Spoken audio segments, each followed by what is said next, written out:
Palestinian Minister of Tourism and Antiquities Rola Ma'aya met with Palestine News Network today to discuss the upcoming conference on religious tourism, which will be held in Bethlehem from the 16th to the 18th of June 2015. Well, this conference is not only an international conference in Palestine, it is a UNWTO conference in Palestine, and that's what makes it unique. That's what makes it special, different from all other international conferences that took place in Palestine. Palestine relies heavily on tourism. The biggest sector within Palestinian tourism is religious tourism, and Palestine has been marketed for decades as the Holy Land. What we want from this conference is to promote Palestine. This conference is about religious tourism. Religious tourism is the most important thing for Palestinians because when we talk about religious tourism, we in Palestine we are the Holy Land. Palestine is the Holy Land. People from all over the world come to Jerusalem, to Bethlehem, to all Palestinian cities for religious tourism. This conference is aimed at encouraging international support for the Palestinian tourism sector, and especially the religious one. This support is desperately needed. Israeli tour companies dominate the market for trips to the Holy Land. Tours are paid for and originate in East Jerusalem, barring Palestinian tour companies from access to whom should rightfully be their own clients. These Israeli tours travel the West Bank, often without providing clear indication of the border between Israel and Palestine, and regularly advising against communication or business with Palestinian storeholders at the religious sites. We were up at Nazareth, and then we went to the Sea of Galilee. Okay. Yeah. So are you taking a tour company? Are you booking with tour companies? We are going with, it's actually a church group, and we have a tour company that's helping us. We began in Galilee, and we're going through the holy sites that are located in the Palestinian area now, and then we'll go on to Jordan from here. Pilgrims come from all over the world to see religious sites such as the Nativity Church in Bethlehem and the Church of the Holy Sepulchre in Jerusalem. However, during the Israeli assault on Gaza in the summer of 2014, the number of tourists entering Palestine dropped dramatically. During the summer it was down by 60%, and by September it was still down by 30%. It's getting worse, since, Gaza war, and the people scared, afraid to come here. They thought this will be dangerous for them. They don't know it's the safe area in the world left for them. This conference is aimed at encouraging international support for the Palestinian tourism sector, and especially the religious one.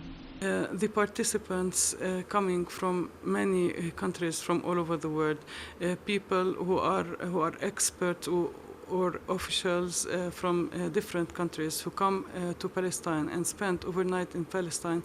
I think this itself also encourages people from their countries to come and visit Palestine, to see that there are many things that could be attractive for tourists from all over the world, and not to worry because many officials, many experts from all over the world in tourism came and visited Palestine. So this is in general what we want from this conference. This support is desperately needed. Israeli tour companies dominate the market for trips to the Holy Land. Tours are paid for and originate in East Jerusalem, barring Palestinian tour companies from access to whom should rightfully be their own clients. These Israeli tours travel the West Bank, often without providing clear indication of the border between Israel and Palestine, and regularly advising against communication or business with Palestinian storeholders at the religious sites. All the tourists controlled by guide, by driver. They control them, just to Nativity Church, couple of minutes. As Bethlehem I'm talking about, they control them couple of minutes here to Nativity Church, and then they control them back to Jerusalem. They don't stop here. Whereas they used to be in the old city. They are not coming anymore. We are asking to support the old city. It's not only go to the convention center or to go to the 5-star hotel. We have people who are in the old city, the main heart of the Palestine, in Bethlehem, in Beit Sahur, in Nablus, in Jenin. Every city have old town. We need some people to come to work, to walk around, to see the ancient and old life in these cities. Tourists are shuttled on and off buses without ever experiencing the true Palestine. We should not forget is that we're still a state under occupation, meaning that on daily basis we suffer from the Israeli acts on daily basis against tourism and against all other sectors. The most important thing that I would like to mention, and the most important, is that we don't control the borders. We don't control the borders, meaning that not whoever wants to come to Palestine can come and visit Palestine. And some countries also who can come and visit Palestine, they are afraid because still Palestine is under occupation. This is the most important challenge we're facing.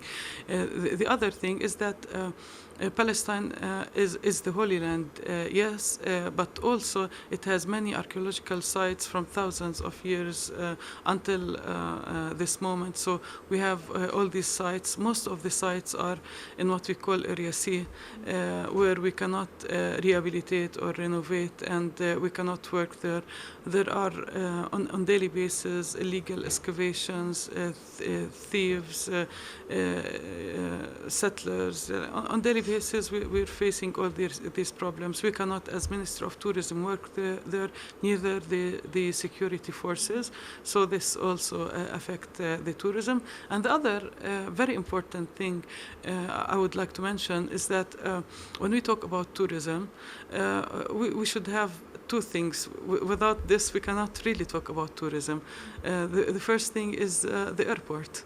Like we cannot talk about tourism in Palestine while we don't have an airport. So we should have an airport, and this is a major obstacle. Some local tourist promoters believe that this could be changed by the promotion of alternative forms of tourism, an area which some believe to be neglected by the Palestinian Ministry of Tourism. Executive Director of Community-Based Tourism Initiative, Masr Ibrahim Al-Khalil, George, said that the community-based tourism would help socio-economic development in Palestine. Religious tourism is the main form of tourism right now, so I think Palestinian Ministry of Tourism has been working to sustain it and to promote it and to make it larger, because there is a large sector of people that's benefiting out of it, especially Bethlehem, Jerusalem, Jericho. Yet they have been trying to promote Palestine as a destination so far. So the main interest of the Palestinian Ministry of Tourism is how to promote Palestine as a destination. Therefore, they have been encouraging community-based tourism to evolve. And while it's evolving and getting bigger, the Palestinian Ministry of Tourism is providing the right support for it. And I am sure there is a lot to do yet.